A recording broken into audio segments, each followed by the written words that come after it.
ప్రియమైన దేవుని వారలారా, లోకరక్షకుడైన క్రీస్తు నామములో మీ అందరికీ సర్వశుభములు కలుగునుగాక. ఆమేన్.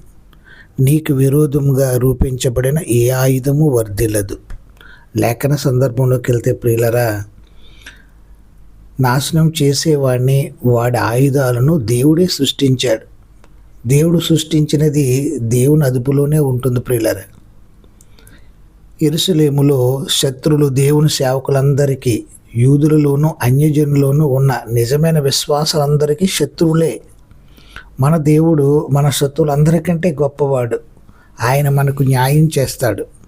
ఈ లోకంలో మనం బ్రతుకుతున్నప్పుడు దేవుని పని నిమిత్తం, సువార్త నిమిత్తం అనేక మంది శిలువకు శత్రువులుగా, క్రైస్తవులు విరోధులుగా ఈ లోకంలో మారినప్పుడు వారందరినీ సృష్టించిన వాడు దేవుడే గనుక శత్రువులు కూడా మిత్రులుగా మార్చగలడు. సర్వము